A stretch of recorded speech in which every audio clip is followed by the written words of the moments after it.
Coming up on today's episode of the Airtribe Podcast.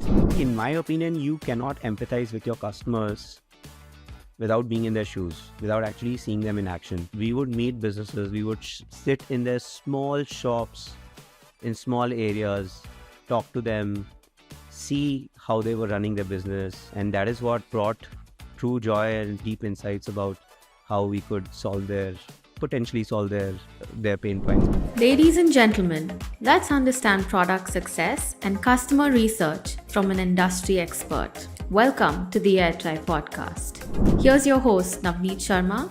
Let's get started. So, Prasun, does every product have to be a huge success? And what is product success according to you? So when you ask this question, let me just change this question. Does every human being have to be a huge financial success? No, most artists never are. And if I remove financial word, does every human being have to be a huge success? Does every person has to be a huge success? Like a teacher is success if even one student listens to her or him and ends up learning or ends up getting joy in learning. It is impossible statistically for every single product to be a huge success. You will have a normal distribution or some kind of a bimodal distribution, and different products will have different amount of engagement, but we need everything. I can speak for myself. Yes, I need Kindle. Yes, I need Amazon books or Flipkart books, but I also really need a nice bookstore with a good cup of coffee. It would not be a nice world where I can get any book at any time, but I cannot, sit in a bookstore. And for me, that bookstore is also a success, and Kindle is also a success, and the e-commerce platforms are also a success. So I think when we start comparing things, people, product, companies, and we start comparing all of them on this one single metric of valuation or money, no product would be success. Facebook was a huge success at certain point, and it is evil according to a lot of folks. If you look at Facebook from the perspective of how connected it has brought the world together, like my classmates from primary school, we've connected to each other. It has been a huge success. To answer your question, absolutely not. I think the problem starts with asking this question: does every product have to be a success? I think we have to look at what is the objective of each product, and is that objective met or not? If it is met, it is successful, right? I think we can just talk in terms of is the objective met? I don't know what success means. In my view, success means building on top of what you just said. Yeah. So if something meets its purpose, would you start saying that it is successful? Successful inherently is a comparison versus saying that something meets its purpose.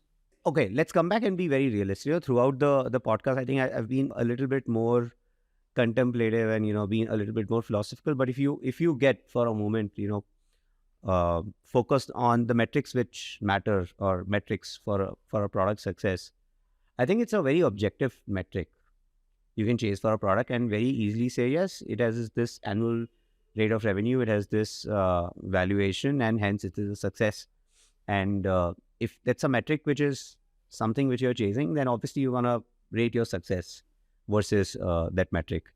And the capitalist economy is geared towards having this unifying metric of profit and your bank balance, and that determines success. So it's a very real metric, and if that is the metric to chase, then you need to optimize for that metric. But in some ways, it will still be very difficult for you to be able to predict that success. Like, no one can predict stock markets. I think the real life is even more complicated than a stock market for you to be able to predict all the factors which will go into predicting success. So what would be your advice to people who are building products? You are saying not everything is in their control, but how do they increase the odds of building a product that will be successful? And success could be, like you said, in terms of user growth, in terms of revenue growth, but there must be, a few principles that you have learned over the years, um, from your experiences at companies like Gojek and Razorpay. What would your advice be to people who are still early in their product careers? If they have to, because everyone needs a few success stories with the products and the features that they have launched. If they don't know about how to increase their odds, it will take much longer for them. And the way we approach community at Airtribe, we say, our learners can learn so much from experienced people like you, so that they take half the time, to reach the same level of insights or similar level of insights and experience in the industry. To be able to give a more generic, high-level answer, let's do both. Let's have a high-level answer and a bottom-up answer. I think the perspective, if you ask me, in without any context of a product, what is really important, through my experience, I would immediately go back to the importance of user research, the importance of focusing on the customer needs and wants and pain points, and having deep insight about your customers and the market you're operating in. I think that is one of the most important factors in making sure that you are working on the right inputs, in making sure that you are holding yourself, your company, your employees, your product, your support to the right bar of meeting, just ensuring that your customer needs and pain points are met. Like, if you're truly customer centric, you would not think of anything as going above and beyond. You think of, am I able to meet my customer's need? And that may be, above and beyond whatever others have tried so far. But your framework would be very simple, that all that I was doing was solving my customers' pain points, and this is what was needed to solve that pain point. That undeniably remains for me one of the most important principles. But when you get into more specifics, I think the inputs also matter, which is, how do you convert that insight into an execution plan? How do you get those ideas and potential solutions built into a product which people love using? They get a joy in using those products, and it solves their problem seamlessly. And that requires ability to convert those user insights into a great design, into a product which is almost fairly easy and simple to use, and which converts into immediate pain point resolution for customers. So, Prasun, you talked about building deep customer insights. You also talked about, a few ways of doing that, starting with customer research. You have worked at companies like Gojek and Razorpay. I think Gojek particularly was known in the community for having a very strong user research culture. I wanted to share with our community and audience, specifically, what did you learn there?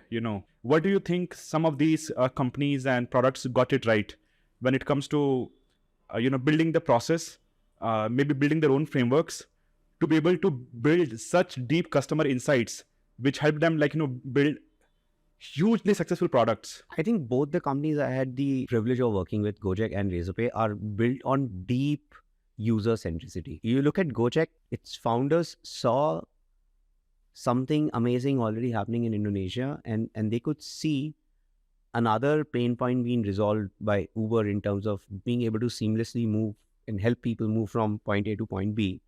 And they connected the dots with, being the first in the world to start a two-wheeler taxi. And Indonesia already had the culture of two-wheeler taxis called Ojeks, specifically bigger cities like Jakarta. And they seamlessly connected it. And they also saw the power of using that backbone of, this two-wheeler fleet to do all of the tasks like food delivery, like couriers moving items from point A to point B, and then also building a logistic service for real-time delivery. And they unlock a pot of gold. And the same is true for Razorpay. the focus which the company had on customers was huge. Like I hear stories about the founders signing hundreds and hundreds of papers to give a seamless experience to their customers, where it felt that it was, seamless online onboarding on for a payment gateway, but they were doing all the hard work in the background of making sure that this indeed is a seamless experience for customers, but it was not, and they were really putting in hard work, and it doesn't just stop there. When they went to cover certain industries, like let's say banking or education, the teams really went deep into what does the industry do, what are the lingos they use, what matters to them. And when they went and presented to them, they talked in their language, and all of that shows deep user centricity for me. Obviously, two different companies are two different ways in which they are built. So yeah, we can go deeper into what makes each of them tick, and how they have built really robust ways of ensuring that these insights scale as the companies grow. So Prasun, I understand these are two very different companies and very different industries also. Yeah, B2C, B2B. Gojek is more of a logistics and delivery, company, and Razorpay is more of a fintech company. I'm pretty sure product management itself looks a little different in these two companies. But because we were talking about user centricity and also building deep customer insights, Yeah. I would love for you to spend some time talking about how these two different companies approached user research. User research is something I think not many companies do well. It would be nice if you could share from your experience how they approached user research differently. All user research conversations start with bewildering questions like, hey, but you've talked to like only 10 people. How are you, like, and we have millions of users. How can we, draw out any conclusion from your conversation with 10 people? That is one of the key things which I see repeatedly in multiple different meeting rooms which are happening. What you're looking for is an insight. An insight can come from a moment, from a product, from a single conversation with a customer, or multiple different customers. And so, for example, at Gojek, it was a journey. It was a journey over few years with multiple different leaders coming in, making their honest, genuine effort in terms of establishing a function with real depth. So Gojek went through that journey where we were in meetings with leaders where the questions would be of like, how can you just talk to 20 people and talk about our use cases and insights, to the whole process, for example, in my group, becoming research-driven product development, where every single product started with a research, and most of the problem statements being divided over 3 different phases of research, which was foundational, generative, and then finally evaluative, where you would take some mocks to the potential customers. At the end of the day, it's your user centricity, and then you as a company or a group of people trying to figure out how do we scale this up for your entire org. And some of the learnings I have had working there is nothing works like showing it to your team by doing it yourself. So leadership by doing is one of those things which I've found out makes the biggest impact in terms of bringing about a cultural and behavior change in your org. It took time, but when the results of these came out, for example, when we talked to the restaurant owners and when we talked to the customers, and when we were able to insert those insights into a product, we saw tremendous leverage. We saw a much better understanding and convergence on which problem we should focus on and how we could potentially address those. And that goes a long way in terms of bringing alignment. One of the other problems with bigger organizations is everyone has their own ideas. And how do you bring alignment? At that point, you have more or less cracked execution. What you have not cracked is how do you make sure that everybody is on the same page in terms of what the problem is and what would be the right approach to solve it, or how we should really prioritize it, even if we have to attempt multiple different solutions. for a given problem. Coming to Razorpay is very different setup. It's a B2B, it's fintech, like you said. It's solving payment gateways, but again, it has consistently focused on innovation, focused on making sure that you take solutions to customers which solve problems. And it has tried to make that attempt for both its direct customers, which are founders, merchants, e-commerce startups, etc., and also on the end user, the user who's actually making the payment, and how do you make it seamless and efficient for them. It's a big problem area. Imagine if your car only started 8 times out of 10. This is a phrase I heard recently, and it resonated with me. In payments, this is how it functions today. You attempt 100 payments, maybe only 70 will go through. So there is a long way for us to go in terms of payments, and Razorpay has really focused on solving this hard problem.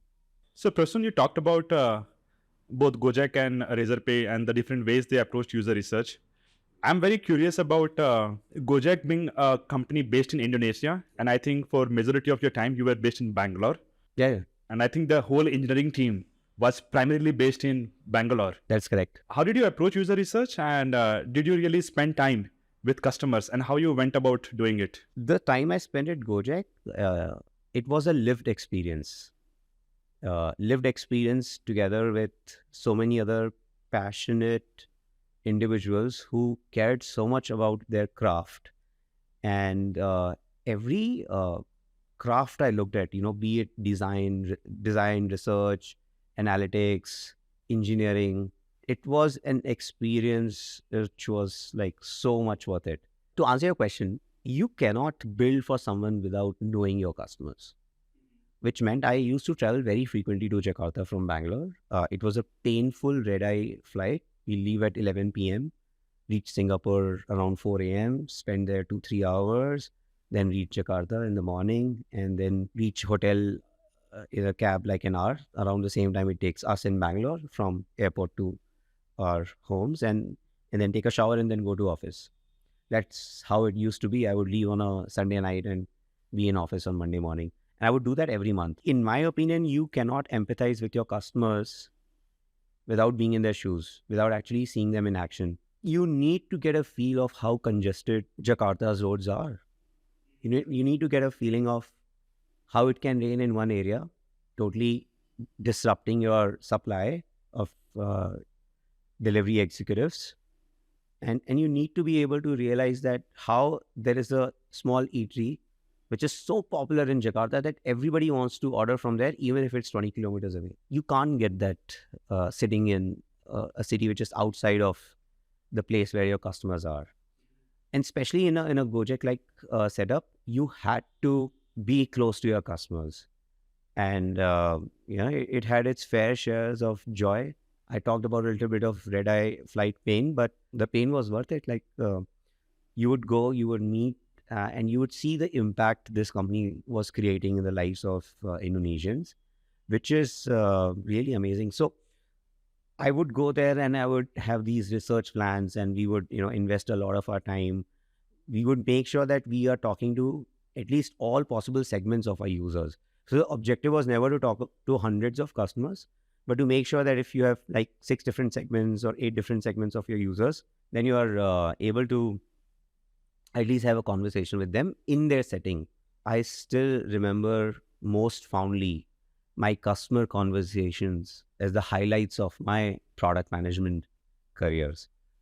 The joy you will get, it's just unparalleled. So that's how it was. Like, there is no shortcut to building a product. You have to go see your customer in their setting. I worked in growth and monetization, so I also worked on the restaurant sides, which was a double whammy, because it's difficult for somebody to put themselves in, let's say, an Indonesian customer shoes, let alone an Indonesian business. There was no shortcut. We would meet businesses. We would sit in their small shops in small areas, talk to them, see how they were running their business. And that is what brought true joy and deep insights about how we could potentially solve their pain points and help them. So, Prasun, I would love to contrast your experience with the experience that we have had at Airtribe building products. I think you have been part of Airtribe from the very beginning. You and I worked very closely together on the first course with an external instructor, the product growth course that we did in 2021. I think you probably remember, you and I getting on calls, like you coming to my place, you, me, Dhaval, all of us sitting together, figuring out, what the course should be about, who the user persona is. You and I literally went on calls with every learner, selecting them, curating the cohort. It continues to be one of the best courses we have done so far. Good to know. Some of our learnings from there are useful to this day. But what I wanted to talk about more is the fact at Airtribe, we were very lucky from the very beginning, in the sense Airtribe is all about building learning communities. All our users, all our customers, all our partners, all of them are in a bunch of communities that is, managed by us. We could talk to me and Dhaval. Both of us could talk to any learner, any instructor, any mentor whenever we wanted, learn from them, continuously build the right product, the right features, and, get their feedback. We didn't have to travel to Indonesia or anywhere else for that matter. But it also matters what kind of product you are building, who the customers are, when it comes to how do you approach user research and problem discovery. In our case, it was relatively straightforward, but what we have learned in the last few months, particularly when we started doing these offline meetups, our community opens up even more when we meet them in person. They share their feedback over Zoom, over WhatsApp, but in person, they go really deep.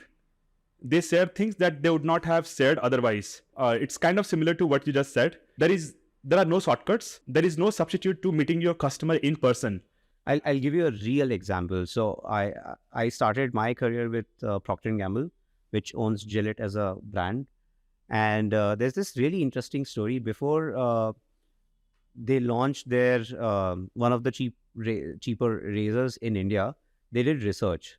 And what they did was, so their headquarters is in Boston. They invited students from Harvard and MIT into their research centers, and they invited Indian students, gave them the razors to try out. So according to them, they had basically, done their research well. They were able to experience it with the user segments they were going to target. But what happened when they actually launched the product? They realized that the customers were complaining that, they're not able to use the razors properly. And when they came back and they looked at what is really happening, they realized that the customers here in India were using a mug with water with those razors. And while they were doing that research in Boston, there was flowing tap water available. So it's so incredibly important to observe your customers in their natural setting, because you never know what is getting out of context there.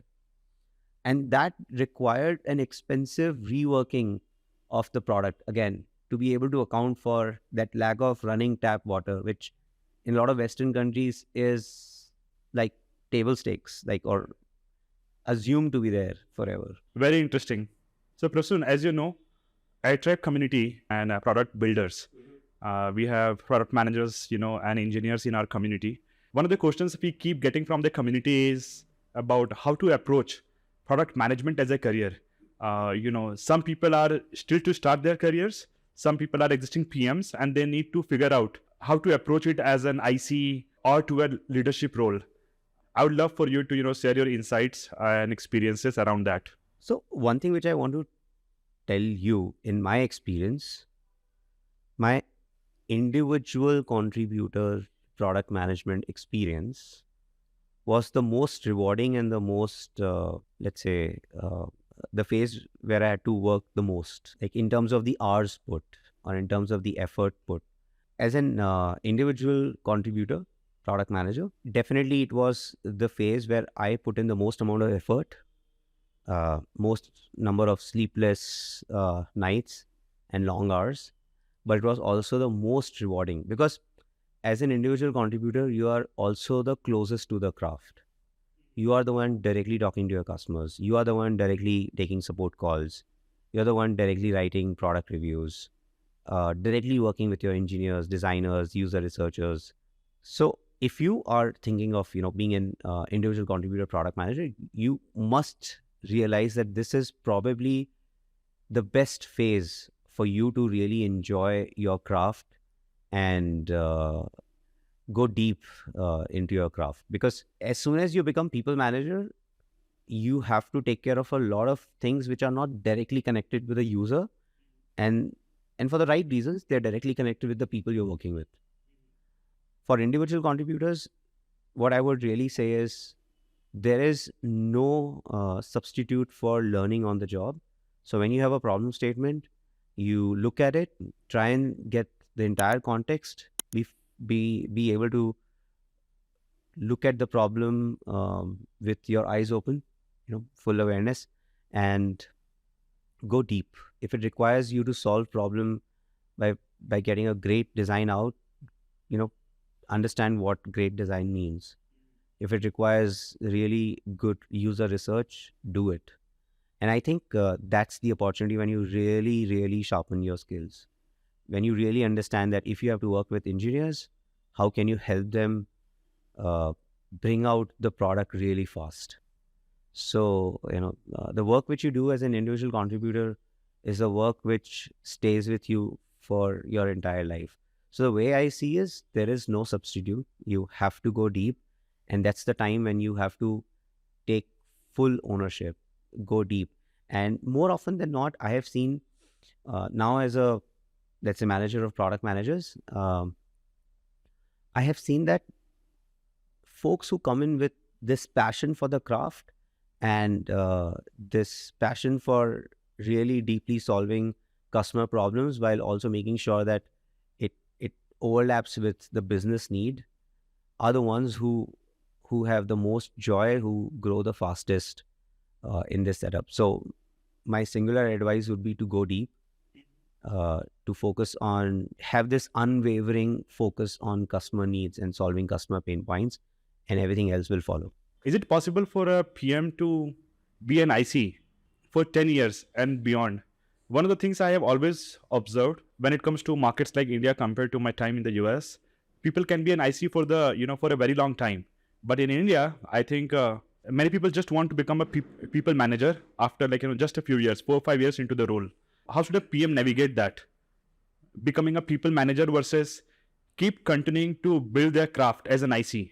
So yeah, that's mostly true of our startup ecosystem today, that as you start growing, you're incentivized to become a people manager or manager of product managers, because when you're looking for career opportunities, the recruitment consultants will ask you questions like how many product managers you're managing, what is your scope, and also because you have to manage so many people, that becomes one of the key criteria for you to be hired as a product leader on like a key project for companies in India. But that I really doubt that will be true a few years down the line. With generative AI picking up the way it is picking up, I think a lot of work which takes a lot of time today and an effort today, that effort will significantly go down. And that will result into, for you as an individual contributor, the surface area of your impact is going to grow up significantly.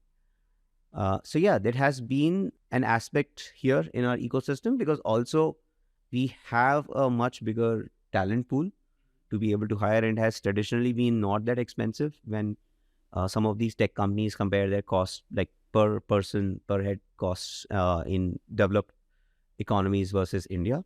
But I think moving forward with this generative AI, it's going to change in a big fashion. So Navneet, I'm sure you checked out the latest developments in the generative AI space. How excited are you about its potential? Specifically, let's focus on what do you think would be its impact on product development? I'm very excited to start with. There are two things I can talk about. One is, I think many PMs I speak with, they say they don't get enough time to do user research. They end up prioritizing other things. And when I say other things, it's about writing PRDs, identifying the right metrics and all of those things. With something like generative AI, I think the time taken to do such stuff will significantly get reduced. and that time can be used in other areas for which there is no substitute. AI cannot go ahead and do user research on your behalf. It can help you with market research, but user research is something you have to do. That is one example. So more and more PMs will have more time to spend on things that really, really matter and are very hard to automate with something like generative AI. That is one thing. Second thing, I feel, which is very likely to be the future of product development, most product teams are going to become leaner going forward. Previously, if you required 10 to 15 people in a pod, I think we will probably require 3 or 4 people in a pod to build a core product. That will lead to something very interesting, which is already happening at some companies. That's very interesting. I want to add something here. If you look at product managers only as, like product managers who work with X number of engineers, I think that paradigm is going to be broken completely. What's going to happen moving forward is, I think we're going to get into an era where you would directly see product manager is to revenue, or product manager is to number of customers, or product manager is to number of people in the org. Now that's the paradigm you will start seeing, because product managers are now becoming seamless owners of problems. And this boundaryless, seamless paradigm is what will truly get materialized now because of generative AI. And I think that is going to be an extremely interesting space to be in as a product manager. Thanks, Navneet, for inviting me. It was a great conversation. Hopefully, we'll get another chance in near future to talk again. And looking forward to all the other interesting conversations you're going to host on your podcast. More power to you. We will. Thank you, Prasun, for coming today.